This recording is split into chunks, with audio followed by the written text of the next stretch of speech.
The little testing laboratory felt like an oven. Steel vessels lined the walls, pipes rattled overhead, and steam escaped from vents with a constant hiss. During the depths of winter, the place could almost feel comfortable.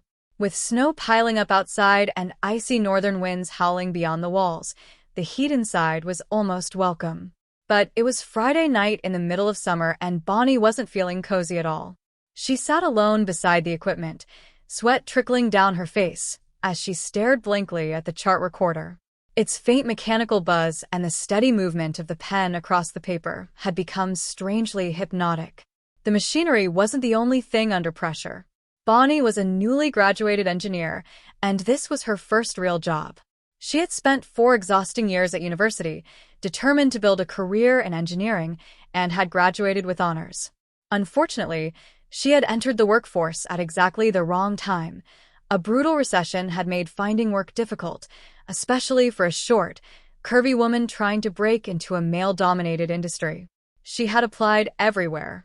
The major companies had interviewed her, smiled politely, and sent rejection letters afterward. Eventually, she accepted a position with a small engineering firm. The company had potential, but the salary was disappointing. Now she was paying the price for being the newest person on the team. While everyone else had gone home for the weekend, Bonnie was stuck babysitting another test. She leaned toward the computer and quietly hummed 16 tons, remembering the old record collection at her father's house. The song seemed strangely appropriate. She was the lowest-ranking engineer, permanently assigned the jobs nobody else wanted, and tonight the work seemed endless. And then there was the other reason the song had been irritatingly appropriate. Bonnie's figure had always been impossible to ignore. Her chest had developed dramatically when she was barely a teenager, while the rest of her remained petite. By high school, she had already heard every joke imaginable. She had spent years dealing with unwanted attention and childish comments from people who seemed incapable of looking anywhere else. Sometimes she joked that her breasts were magnets. They certainly seemed to attract attention wherever she went.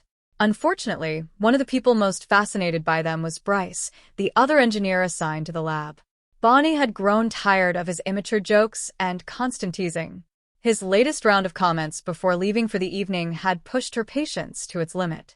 She drummed her fingers against the desk, trying to ignore him. Eventually, the equipment gave a deep mechanical groan. Bonnie looked up. The test was finally ending. "About time," she muttered. She pressed the control. The chamber unlocked with a heavy metallic clunk, and a thick cloud of leftover steam rushed into the room. Bonnie immediately began waving her paperwork through the air, trying to clear the fog from her glasses. She blinked. Once. Twice. Then she froze. Someone was standing inside the chamber. It was a young man, athletic and broad-shouldered, dressed in a simple white shirt and shorts. He looked remarkably relaxed despite the sweltering temperature. His muscular build stood in sharp contrast to Bonnie's exhausted state. But there was something else. Something Bonnie couldn't explain. She stared at his face. Then her eyes moved upward. 2 small horns protruded from his head. Bonnie's mouth fell open. For several seconds, neither of them moved. The humming machinery suddenly seemed very loud. "Who are you?" Bonnie finally managed. The stranger looked at her with an expression that suggested he was just as confused. And Bonnie suddenly realized that whatever had happened inside that test chamber, it certainly hadn't been part of the experiment she had started that evening. Bonnie stared at the strange markings on the man's forehead, wondering if the night had somehow taken an even more bizarre turn. Whatever this body modification business was, it was getting completely out of hand. "What the hell are you doing in here?" she demanded. It wasn't exactly the warmest greeting, but Bonnie didn't care. This was private property, and as far as she knew, nobody besides authorized personnel had any business being inside the laboratory. The stranger merely smiled. "Ah, a woman who gets straight to the point. I like that." His voice carried an unsettling confidence. "You, buddy." "My dear, under different circumstances, I might gladly accept that invitation. Unfortunately, I have quite a busy evening ahead of me." Bonnie stared at him, momentarily speechless. Her temper was already climbing toward the boiling point, and she was about to let him have it when he continued. Please, Bonnie. You've been calling for me all night. I could hardly ignore such a persistent summons, regardless of how busy I might be. Bonnie's expression hardened. Okay, Buster. Who exactly do you think you are? I'm the only person authorized to be in this laboratory. I'm giving you 30 seconds to leave before I call the police. She glanced at the clock. 29 seconds. The stranger chuckled. May I introduce myself? It's unfortunate your generation has abandoned the elegance of business cards. This would be considerably more civilized if I had one. He rolled up the sleeve of his white shirt. Bonnie's eyes immediately fell on the tattoo covering his arm. Flames seemed to dance around a single name. Lucifer. She stared at it. Lucifer. Then she snorted. Listen, Bubba, you better check that phone number you're using because you've definitely dialed the wrong place. Unless my mother was lying to me when we left the synagogue, you've got absolutely no business showing off that tattoo to a nice Jewish girl. The stranger looked mildly amused. Ah. Those Jews for Jesus people warned me there would be complications. Bonnie folded her arms. He quickly recovered his composure. No matter. I believe in equal opportunity. I don't discriminate. If you'd like to toast a bagel over my fires, I certainly won't object. Bonnie gave him a suspicious look. Well, you've been here for almost 2 minutes and you haven't made a single joke about my chest. That's got to be some kind of record. You wound me, Bonnie. I would never stoop to something so unimaginative. His expression suddenly became more serious.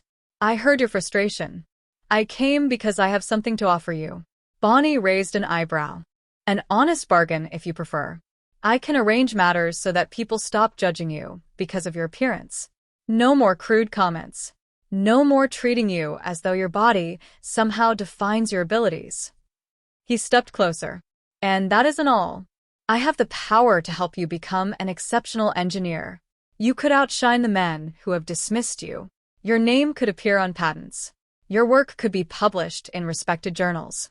You could become an inspiration to every woman who follows the same path. Bonnie listened despite herself.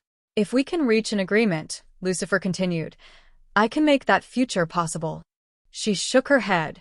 You sure know how to sell a dream. But talking pretty doesn't make it true. Bonnie straightened. I don't need your help becoming successful. I've already got that handled. She paused, then gave him a challenging smile. And even if you really have all this power you claim to possess, you're forgetting one thing. Lucifer tilted his head. We Jews don't believe in hell. She shrugged. Some guy centuries ago wrote down his nightmares. Some priest decided to run with the idea, and suddenly everyone was supposed to be afraid of it.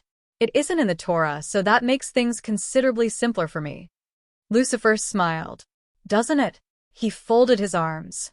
If you're so certain I have no claim on your soul, then why not take the chance? Bonnie said nothing. Let your imagination run free, he continued. I can make almost any dream you have become reality. He paused. All I require is a simple price. Silence settled over the laboratory. Bonnie was still furious about Bryce, still thinking about every insult and every dismissal she had endured. The stranger's offer was ridiculous, completely impossible. And yet, what if he really could do something? What if, for once, she could turn the tables on people like Bryce? Bonnie looked directly into Lucifer's eyes. All right, she said slowly. Let's start with something simple. She leaned against the desk. When you say anything, exactly how much are we talking about? Well, I am an engineer, Bonnie replied. So, let me ask you something practical. How much can you actually change? Lucifer considered the question. I can't move mountains, redraw continents, or rewrite history. Nor can I reliably interfere with matters that fall directly under the control of another power. But you'd be amazed by what can happen when you make one tiny alteration in exactly the right place. He smiled. A whispered suggestion in the right ear, for instance, can eventually cause consequences nobody could have predicted. Bonnie raised an eyebrow. So, you're more subtle than powerful. Subtlety is often far more effective. Fine. Then, I'm not interested in anything I could accomplish myself. How good are you at changing someone's body? Lucifer's grin widened. Have you ever watched a movie? Of course. Then you already know the answer. Bonnie stared at him. I haven't managed to win an Oscar yet, he admitted, but if there were an award for transforming people, I'd have quite a collection. Then I've got a proposal. Lucifer gestured for her to continue. I want a rule established, Bonnie said. Every man on Earth who makes a crude joke about a woman's chest should experience a little consequence. Lucifer leaned forward. Go on. Every time he makes one of those smart-ass comments, his own chest should increase by 1 cup size over the following week. Lucifer's eyebrows rose. And if he keeps making jokes, then it keeps happening. Until he ends up with a chest as large as mine. For perhaps the first time that evening, Lucifer looked genuinely impressed. My dear Bonnie, I may have to offer you a position.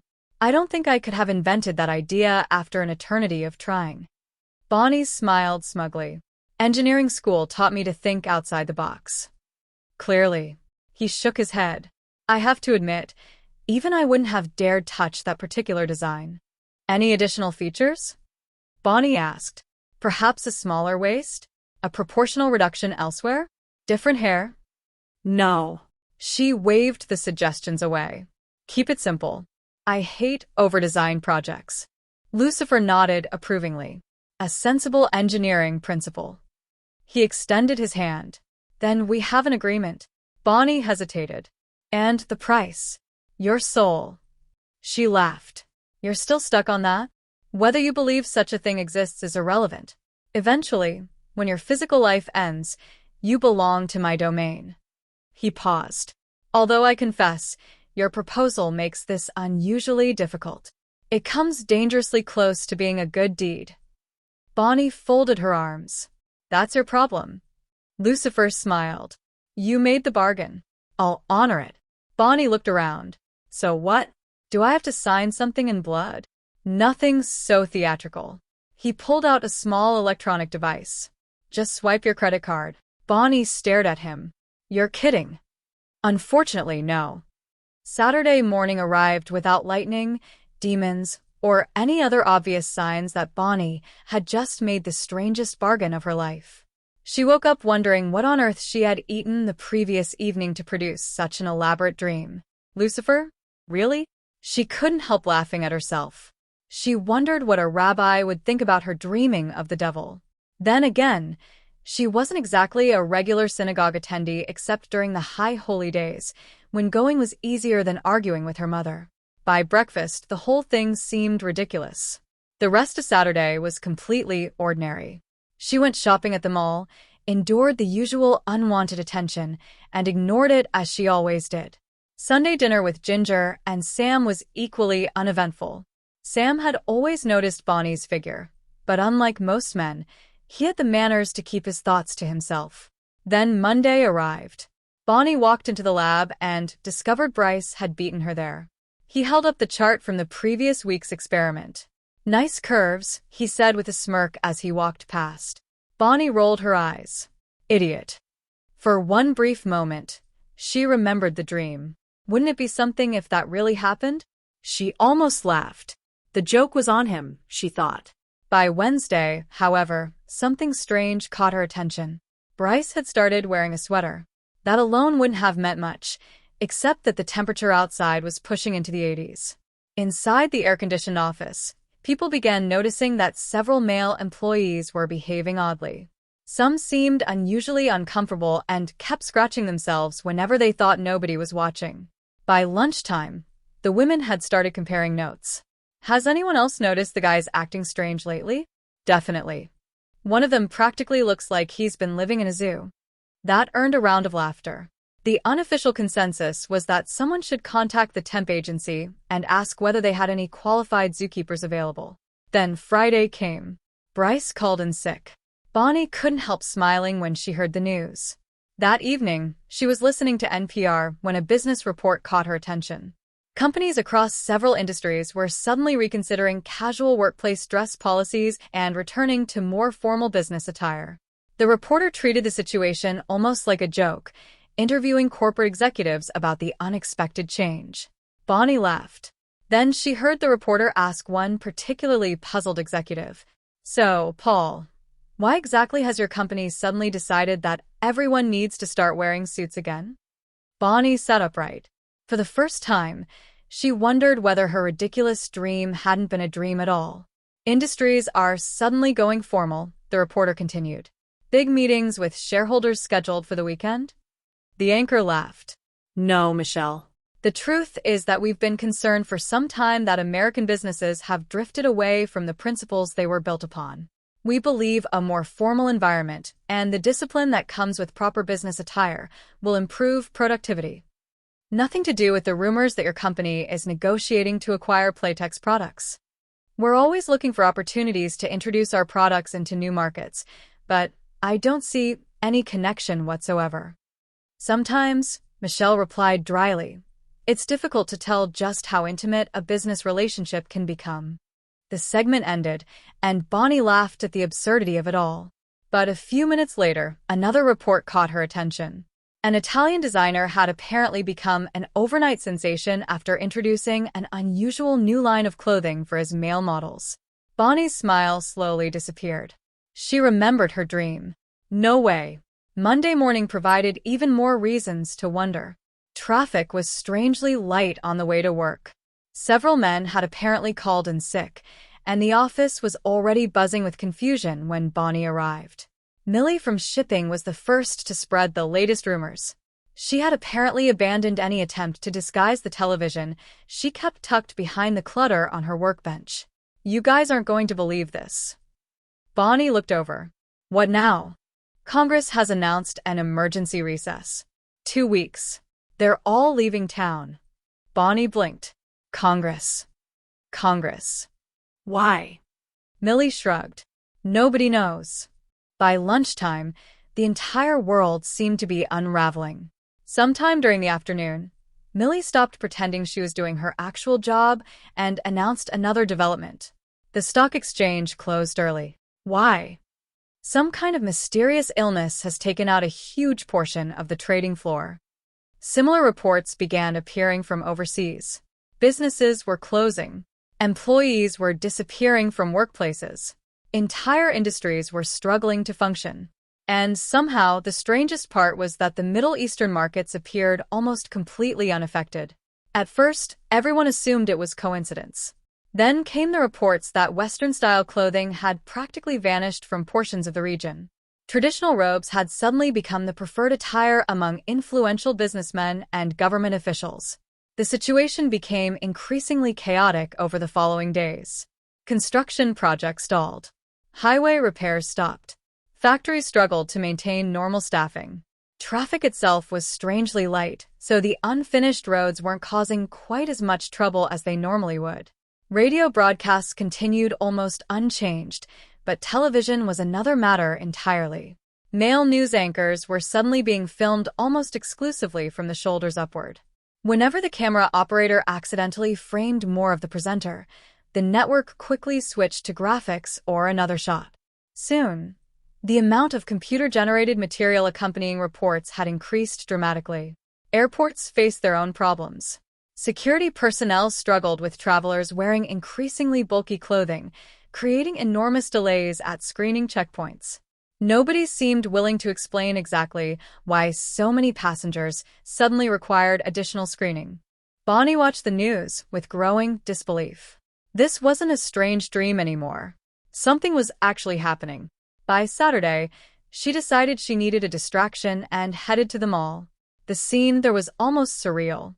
Women seemed to have turned out in enormous numbers, while men were surprisingly scarce. Bonnie wandered through the stores, staring at the unusual displays and wondering how far-reaching Lucifer's bargain had become. Then she reached the intimate apparel section. She stopped dead. The entire department looked as though it had been rearranged overnight. Bonnie stared at the shelves. Okay, she whispered. This is officially getting weird. The shelves were nearly empty. Bonnie walked through the mall in disbelief, staring at entire sections that had been picked clean. Anything above a certain size had disappeared from the racks, leaving huge gaps where merchandise had once been stacked. The larger lingerie stores looked even worse. Their shelves were practically bare. Bonnie stood silently in front of one display, trying to make sense of what she was seeing, when she suddenly felt someone watching her. "Good afternoon, Bonnie." She turned. A young man stood a few feet away, dressed in an immaculate white suit with a perfectly knotted, flame-red tie. A stylish fedora sat at an angle across his forehead. Bonnie immediately recognized him. "Lucifer." He smiled. "I haven't enjoyed people watching this much in centuries. In barely a week, you've managed to disrupt governments and businesses across much of the Western world." He shook his head in amusement. "Thousands, perhaps millions, of men are praying to my adversary, completely unaware that they're directing their attention toward the wrong destination. It's magnificent." Bonnie stared at him. "You're real. Not a dream." He looked genuinely disappointed. "I'm afraid so. Although you'd be surprised how many of my clients say exactly that when they encounter me again." He gave her a knowing smile. "I had hoped someone as imaginative as you might be different." Bonnie folded her arms. Lucifer continued. "Still, I owe you a thank you.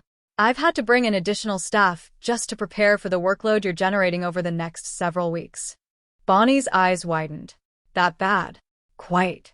He glanced toward the television displays throughout the department store. "Would you care to join me? There's a presidential address coming up shortly. I suspect you'll find it extremely entertaining." "A presidential address?" Lucifer extended his elbow with exaggerated politeness. "Shall we?"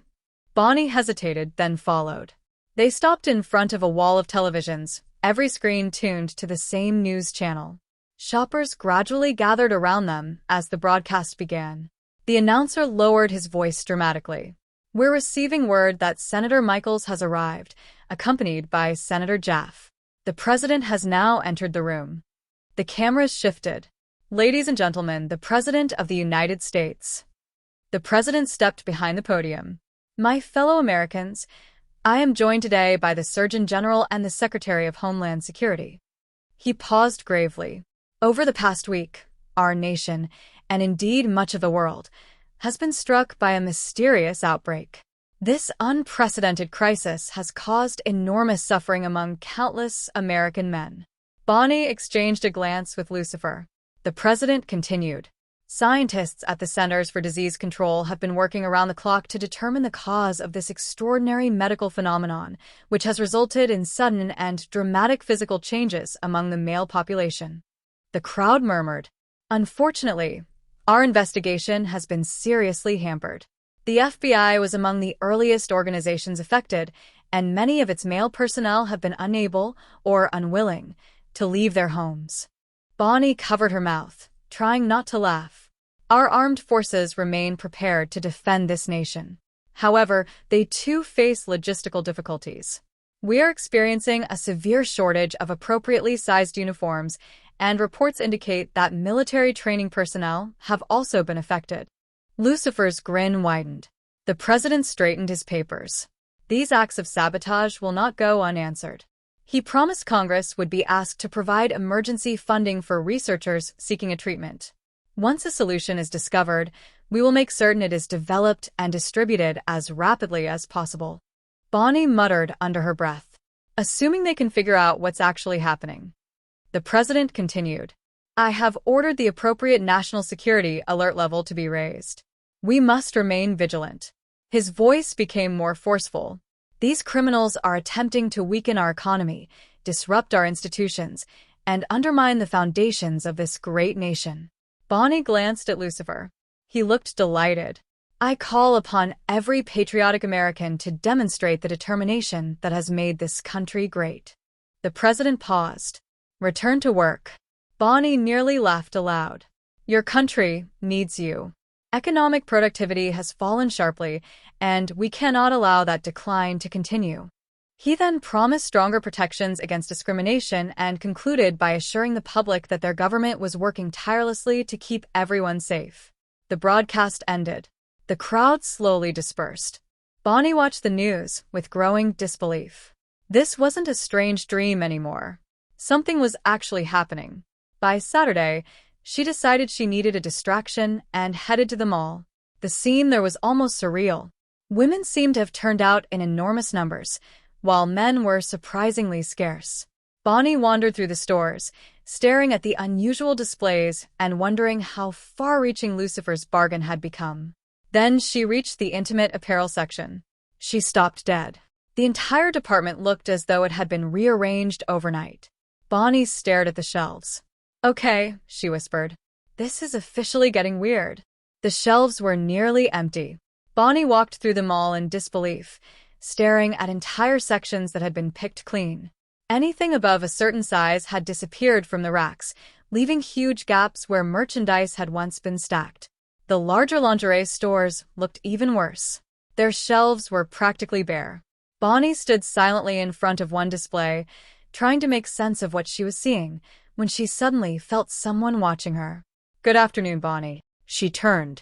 A young man stood a few feet away, dressed in an immaculate white suit with a perfectly knotted, flame-red tie.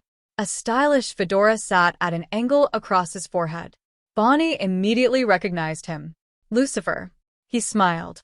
"I haven't enjoyed people watching this much in centuries. In barely a week, you've managed to disrupt governments and businesses across much of the Western world." He shook his head in amusement. "Thousands, perhaps millions, of men are praying to my adversary, completely unaware that they're directing their attention toward the wrong destination. It's magnificent." Bonnie stared at him. "You're real. Not a dream?" He looked genuinely disappointed. "I'm afraid so.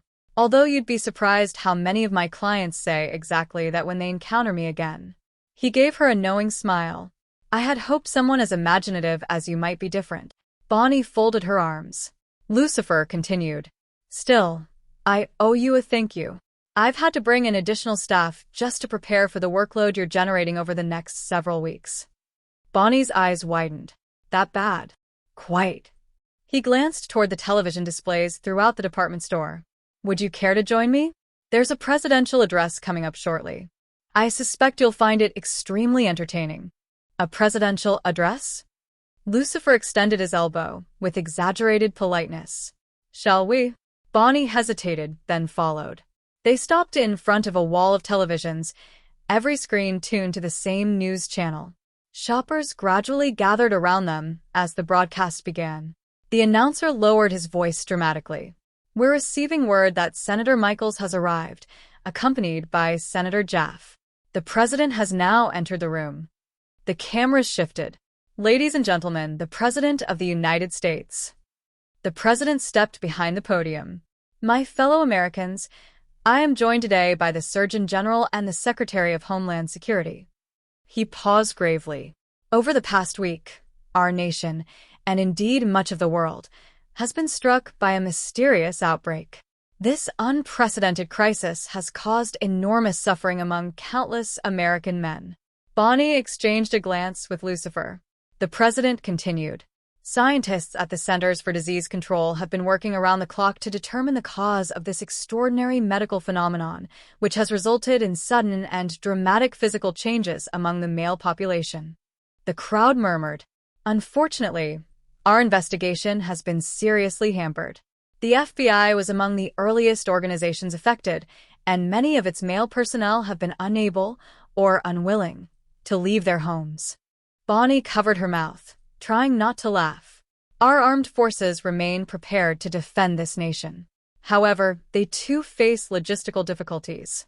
We're experiencing a severe shortage of appropriately sized uniforms, and reports indicate that military training personnel have also been affected." Lucifer's grin widened. The president straightened his papers. "These acts of sabotage will not go unanswered." He promised Congress would be asked to provide emergency funding for researchers seeking a treatment. "Once a solution is discovered, we will make certain it is developed and distributed as rapidly as possible."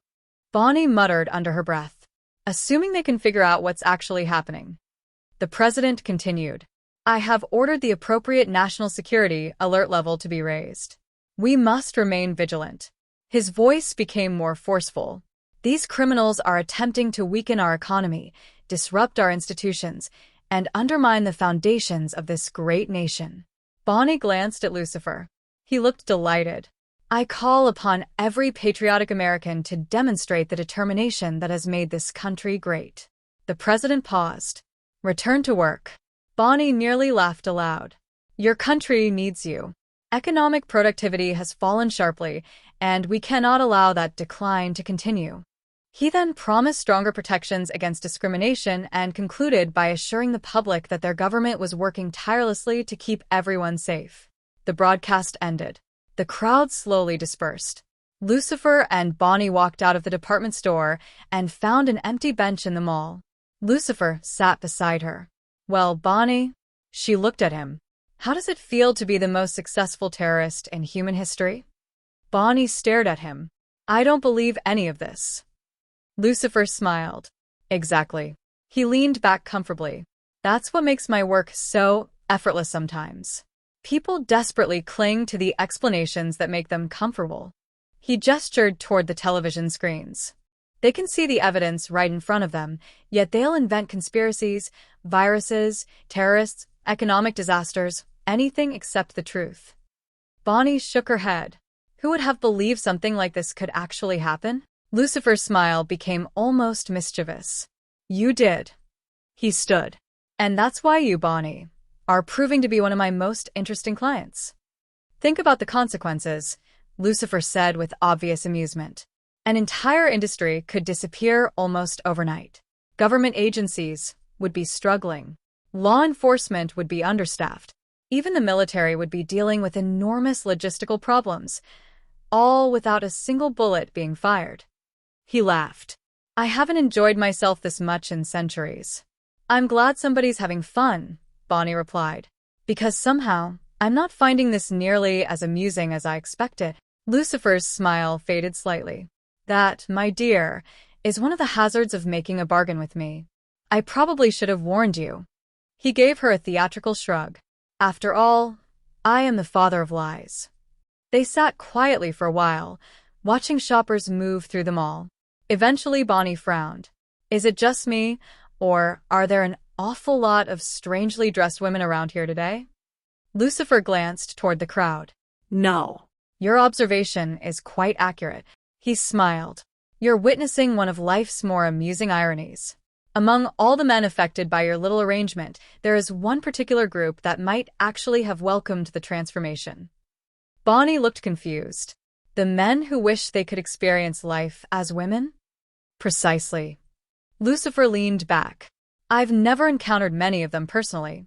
Most tend to find themselves under my rival's influence rather than mine.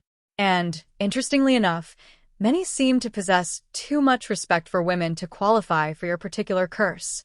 So they're safe?" "Probably." He paused. "Though jealousy can make people unpredictable, a few might become so bitter that they eventually make choices bringing them into my territory." Bonnie sighed. "Wonderful. For now, I'll have plenty of other opportunities." Lucifer looked around at the increasingly chaotic world. There are already countless angry people blaming everyone except themselves. As the economy deteriorates, I expect business to become quite good. He glanced toward the surrounding buildings. "Although I do miss the old days. Modern skyscrapers have sealed windows. There was something almost nostalgic about the way people used to make terrible decisions during economic crises." Bonnie stood. "Well, Lucifer, it's been interesting, but I'm going home." She looked exhausted. "Honestly, this whole thing is depressing." Lucifer gave her a small bow. "All in a day's work, my dear." What Lucifer hadn't anticipated was the resilience of ordinary people. The situation became steadily worse for several weeks. Then, unexpectedly, human beings began adapting. About a month after what newspapers had started calling the Great Cleavage, men grew tired of hiding indoors. The first unusual competitions appeared in bars. Owners desperate to bring their customers back began organizing novelty events, complete with different divisions for different body types. Soon, everyone from truck drivers to investment bankers was participating. What began as a desperate business tactic quickly became entertainment. The jewelry industry discovered another opportunity. Once men decided that showing their altered physiques was simply another expression of fashion, necklaces, chains, and pendants became enormously popular. Jewelers couldn't keep up with demand. The textile industry recovered next. Manufacturers that had spent months struggling to produce enough specialized clothing suddenly found themselves at the center of a massive new market. Fashion designers embraced the change enthusiastically. Men's clothing began evolving at a speed nobody had ever seen before. Styles changed constantly, trends appeared and vanished within weeks, and the old conservative business wardrobe gradually became a relic. Even the necktie became something of a museum curiosity. And as prominent politicians, executives, athletes, and celebrities openly accepted their new appearances, the changes gradually stopped being treated as a catastrophe. They became symbols of status. Plastic surgeons soon found themselves overwhelmed with clients of another kind, men who had remained unaffected and were suddenly uncomfortable being the only ones who hadn't changed. Meanwhile, society's idea of appearance continued evolving. By the following summer, beaches had become surprisingly ordinary places again, with people of all kinds treating the new normal as simply another fact of life. Eventually, the world stopped asking how everything had happened. People simply adapted. And so, exactly 1 year later, on another sweltering summer evening, Bonnie once again found herself surrounded by the familiar hiss of steam, the clanking of machinery, and the oppressive heat of the little laboratory. She stared at the equipment. For a moment, she remembered the strange night when everything had begun. Then the pressure gauge began to climb. Bonnie frowned. Not again. Somewhere deep inside the laboratory, a valve hissed. And Bonnie had the uneasy feeling that her story wasn't finished yet. As the chamber hatch opened, the familiar blast of hot steam rolled into the laboratory. Bonnie shielded her face and waited for the vapor to clear. Then she saw him. Lucifer. But this time, there was nothing polished or charming about his appearance. His suit was rumpled, his tie was crooked, and his expression could have frozen the room. He glared at Bonnie. Steam practically seemed to curl from his ears. You. Bonnie blinked innocently. What? What have you done to me? Bonnie stared at him for several seconds. Then, with complete calm, she made a brief note on her test sheet. Lucifer's expression darkened. Bonnie looked back at him. Are you interested in another deal? He stared at her. Another deal? The last one worked out pretty well. She smiled. If you give me your address, I'll send you an invitation to the wedding. Lucifer looked utterly bewildered. What wedding? Mine. Bonnie leaned against the equipment. Once Bryce experienced what it was like dealing with the changes you gave him, he developed a completely different attitude. Turns out, he wasn't such a bad guy after all. She smiled. We're getting married in a couple of months. Lucifer looked horrified. That's precisely the problem. He paced across the laboratory. My business has collapsed. I've had to dismiss half my demons. Men have become so understanding and tolerant that I can barely find anyone willing to start a decent conflict anymore. He threw up his hands. Domestic violence has practically disappeared from the crime statistics. And if those ridiculous legislators ever repeal the drug laws, there won't be enough people heading my way to keep me employed for more than a couple of days a week. Bonnie tried not to laugh. That's terrible. You did this. I'm sorry you're having difficulties. She shrugged. But I don't see how that's my problem. Lucifer stopped pacing. How much would it take to convince you to undo our original bargain? Bonnie smiled. Why should I care? Remember, my rabbi still insists that hell isn't real for people like me. Lucifer narrowed his eyes. Are you absolutely certain? He leaned closer. Do you really want to take that chance? Bonnie considered it. There might be one thing. Lucifer immediately brightened. Temptation is my specialty. You use your powers to make Bryce and me an ordinary couple again. Lucifer listened carefully. And you guarantee that we'll never have to worry about finding properly fitting bras again. He stared at her. That's your price. That's my price. Lucifer extended his hand. Done. The instant they shook, the laboratory seemed to shimmer. For a fraction of a second, the air itself appeared to ripple in the intense summer heat. Then everything went still. Bonnie looked down. She was alone. She glanced toward the chamber. Nothing. No Lucifer. No strange visitor. No supernatural presence. And somehow, she felt lighter. Much lighter. Bonnie looked down at herself and smiled. Well, that foolish devil should have been more patient. She shook her head. All he had to do was wait. The next generation would eventually grow up without remembering the old world clearly. Eventually, many would forget the lessons their parents had learned. Human nature would probably bring the old problems back all on its own. Conflicts would return. People would make mistakes. And sooner or later, Lucifer's workload would probably recover without Bonnie's assistance. She smiled to herself. Some people just can't wait for the inevitable. Then she turned back toward the humming machinery and picked up her clipboard. The experiment, at least for tonight, was over.